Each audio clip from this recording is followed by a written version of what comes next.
السلام عليكم، اهلا بيكم في فيديو جديد. هنعمل مع بعض النهارده بسبوسه ال10 دقايق. احنا كمان هنعملها في 5 دقايق مش في 10 دقايق. دي انجح واسهل طريقه تعملي بيها البسبوسه. بسبوسه طريه ومرمله وبتدوب ذوبان. لو انت مبتدئه خليكي معايا في الفيديو للاخر وهتشوفي قد ايه المقادير سهله وبسيطه وتقدري تنفذيها على طول وهتنجح معاكي ومن اول مره. ولو انت اول مره تشوفيني ما تنسيش تشتركي في القناه وتحطي لايك للفيديو. يلا نسمي الله ونشوف الطريقه والمقادير. معانا هنا صينية مقاس 30. المقدار بتاعنا بتاع البسبوسة هنحتاج فيه صينية مقاس 30. بعد كده معانا بقى المقادير. معانا هنا نص كيلو من دقيق السمولينا او دقيق السميد او دقيق البسبوسة، واحنا عايرناه بالاكواب المعيارية طلع معانا 3 كوبايات. لو انت مش عندك الاكواب المعيارية تقدري تستخدمي مج الشاي العادي اللي موجود في كل بيت. بعد كده هنجيب بقى الخلطة اللي احنا هنحطها على البسبوسة بتاعتنا، عبارة عن كوباية وربع من السكر، عليهم تلتين من اللبن، تلتين كوباية يعني تلت وتلت، وعليهم معلقتين من عسل النحل او الشربات التقيل بتاع الكنافة اللي احنا بنسقي بيه الكنافة.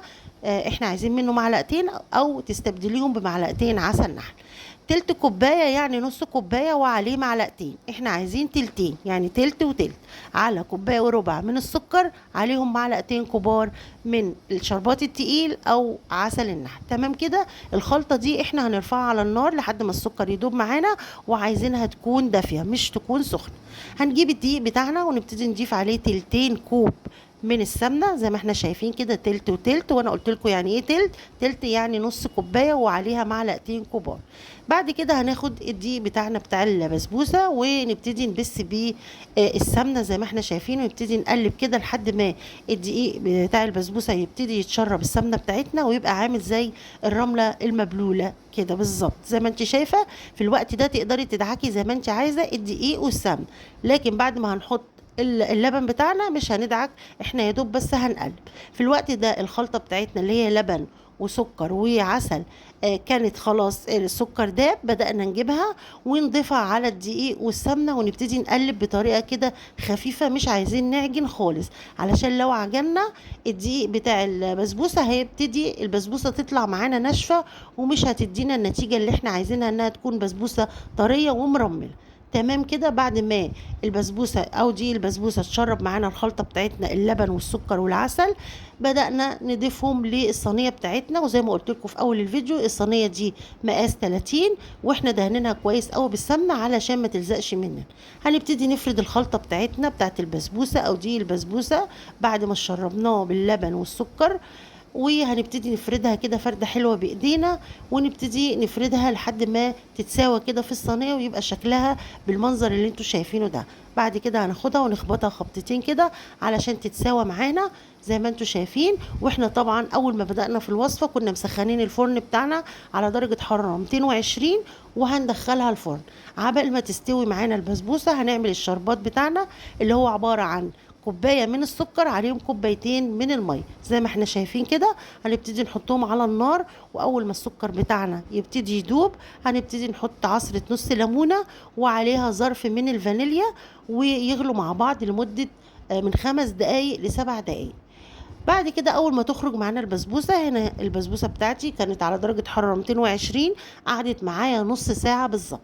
اول ما تخرج بالشكل ده وهي لسه سخنه نبتدي نضيف الشربات بتاعنا اللي هو برضو دافي زي ما انت شايفه. وعندي هنا المقدار ده بتاع البسبوسه اخد مقدار الشربات كله اللي هو كان عباره عن كوبايه من السكر وكوبايتين من الميه. تمام كده زي ما انتوا شايفين. هبتدي اضيف كده بالتدريج حبه حبه لحد ما البسبوسه تتشرب معايا. وطبعا زي ما انتوا شايفين لان هي ناجحه فكانت بتشرب الشربات على طول زي ما انتوا شايفين كده. نبتدي نلفها ونضيف شويه شويه. وعايزه اقول لكم ملحوظه مهمه جدا وانتوا بتشتروا دي البسبوسه، تخلوا بالكم ان الدقيق يكون من مكان موثوق يعني انتوا عارفينه، وكمان تمسكوه بايديكم كده وتشوفوه. لو علم في ايديكم تعرفوا ان هو الدقيق ده مغشوش ومخلط بدقيق عادي، فما تشتروش منه. لازم يكون دقيق مضمون ويكون كده الملمس بتاعه ما يكونش ناعم قوي، احنا عايزينه متوسط او خشن. ويفضل ان هو يكون متوسط، هيدي معاكي نتيجة احسن. زي ما انت شايفة كده انا الدقيق بتاعي كان الملمس بتاعه متوسط الخشونة، ما كانش خشن قوي. خلاص كده البسبوسة خدت مقدار الشربات بتاعي كله، وبعد كده غطيتها لمدة 5 دقايق عشان وش البسبوسة بتاعي يبقى طري وجميل.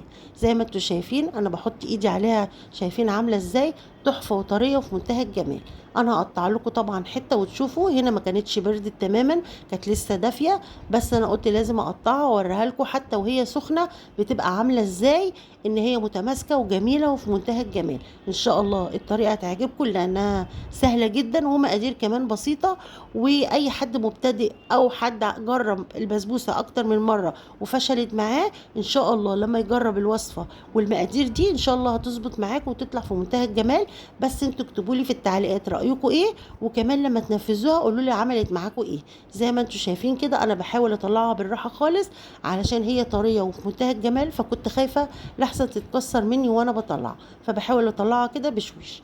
بس ان شاء الله برضو هتطلع معايا مظبوطه رغم ان هي كانت سخنه. هوريكم قد ايه هي جميله وطريه. زي ما انتوا شايفين كده كنت انا مستعجله وعايزه اصور لكم واوريكم قد ايه انها جميله جدا وسهله جدا وبسيطه ومقادير بسيطه. واي حد ما بيعرفش يعمل بسبوسه هيعملها وهتنجح معاه ان شاء الله ومن اول مره. زي ما انتوا شايفين كده جميله جدا. كمان هوريكم قد ايه لما هنقطع منها حته هتبقى جميله. زي ما انتوا شايفين حلوه وطريه ازاي، جميله جدا وان شاء الله هتعجبكم. زي ما انتوا شايفين طعمها في منتهى الجمال. طبعا انا من كتر حلاوتها اكلت تقريبا الحته ديت. زي ما انتوا شايفين حلوه ازاي، طريه جدا زي بتاعه الحلواني بالظبط، ما تفرقاش عن بتاعه الحلواني. شايفين عامله ازاي؟ جميله جدا جدا جدا.